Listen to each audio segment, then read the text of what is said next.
I'm Julie Patterson. I use she, her pronouns, and I work at the AIDS Funding Collaborative up in Cuyahoga County. And I'm Kim Welter. I use she, they pronouns, and I facilitate the Ohio Health Modernization Movement as well as do the financial work for Equality Ohio. Great.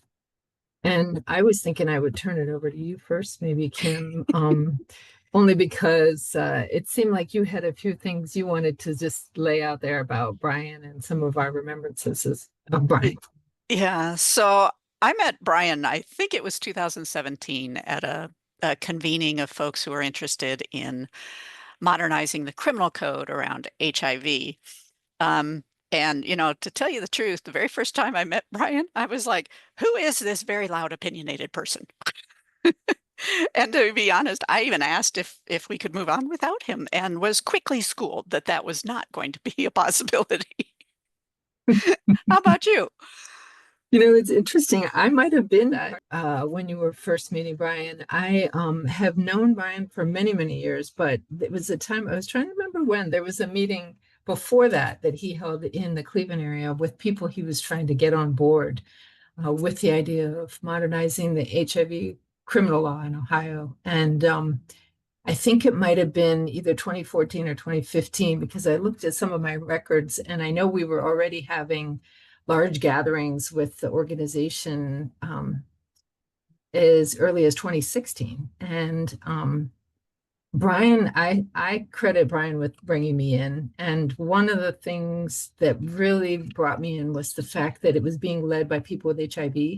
And it was something that wasn't even almost on the radar of professionals and people in more of the maybe the service organizations and that sort of thing. It was really from the bottom up, what Bryan loved to call his dirt advocacy. This is a perfect example, and Yep. it felt like time to get on board. So yeah, so I think we met maybe through Bryan even, or through one of those meetings. Yeah, I think it was when we prepared for that first presentation we did at Transforming Care, I think. And I'm pretty sure we have a picture, Transforming Care, I think. And I'm pretty sure we have a picture, and we'll have our editor insert the picture for us Yep. from that day. But that was one thing that kind of started me thinking differently about Bryan, like better. Is that we started doing presentations together, and we might have disagreed going into it. Sometimes, not always, but sometimes we disagreed going into it. But man, he knew his stuff. He was passionate, he was dedicated, he knew stuff, and he was just a presence when we presented. And unfortunately, or maybe fortunately, COVID hit, and we had to like move all of that to webinars. And I mean, still, he was this passionate Bryan, and just an amazing speaker. And so I kind of remember that all because of all of those webinars that we prepared via Zoom. And I know you were involved in a few of those. Yeah, and the other thing I was thinking, even before COVID, some of my strongest memories of Bryan being in that role that you're talking about when he was just in he was able to command the room with his knowledge and with his really skilled advocacy. They were at lobbying events. So in one case, you and I and some other folks went to see my state senator, and we did that in the Cleveland area. And when we walked in that office, Bryan was just he was right on his game. I know that I was really nervous, never having done that before, but he was so relaxed. He had all the things to say. He was incredibly well dressed. It was perfect advocacy, really textbook in a lot of ways. And then not too long after that, he and I and some other people who I know were involved in planning this event were in DC. And we did that same kind of visit as we traveled through both Senate and congressional offices. It was really it was such an honor to be a part of that with Bryan, and we have some photos of that too that we'll get Clara to put on. So yeah, and that conservative legislator we met with that day later did a video for us. So Mhm. Bryan won him over He did. enough to actually get the legislator, who's not a legislator anymore, to go on record, and it was amazing. So Yeah. Yeah. Yeah. Yeah. I find when I think about Brian now, one of the things that strikes me in his background is the work he did in performance in theater before I even knew him, right? When he was younger.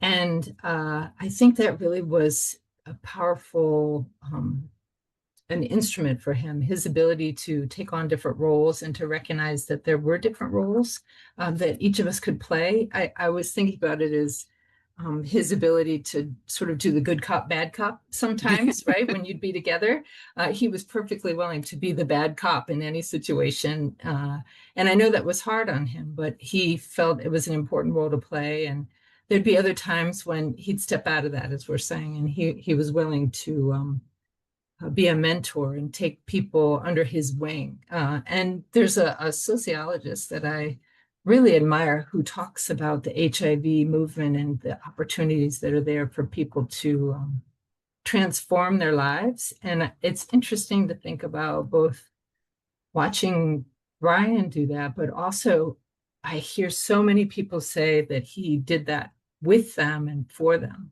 mhm. Yeah, So I I don't think know if you feel the same way. he would like, one of the things about his knowledge, he knew a lot about HIV, but he also knew a lot about the realities of life, right? And had a way of communicating things I never would have thought about. And he just taught me so much that um, now it comes in handy today when I'm talking to people because I can remember the things that Bryan said about things that were just not part of my life understanding or experience that I probably never would have come up with on my own. But Bryan was able to communicate that um, in ways that I remember.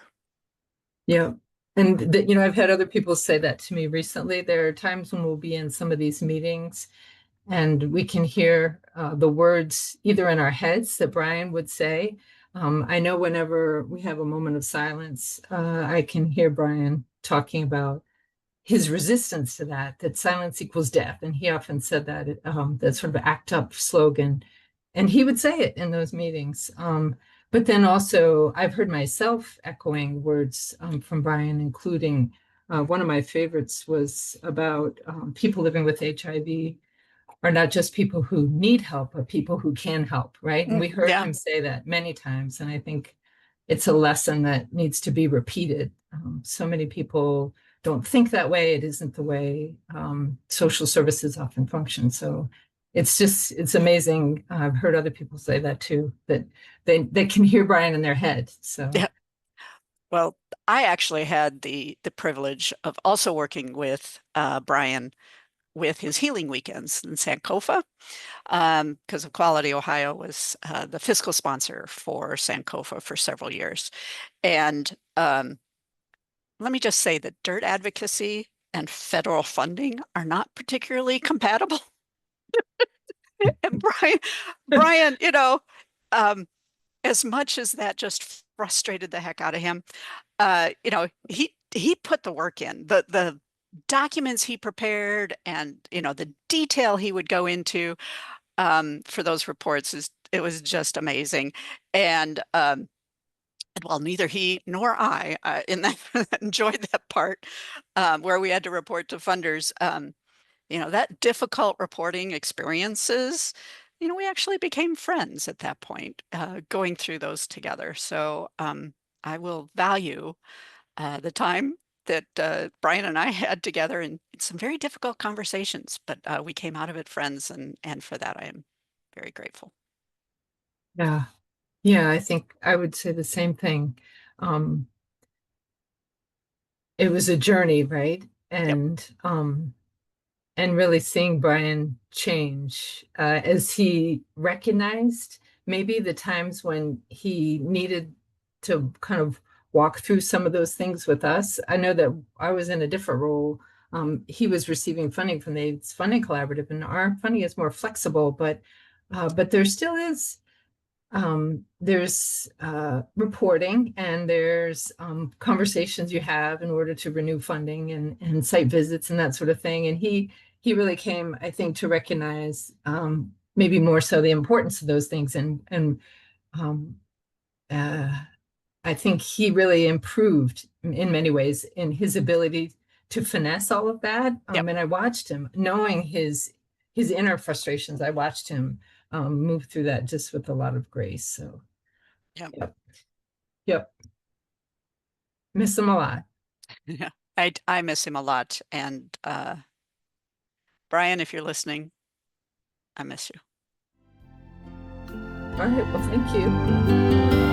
Thanks, Julie. Take care.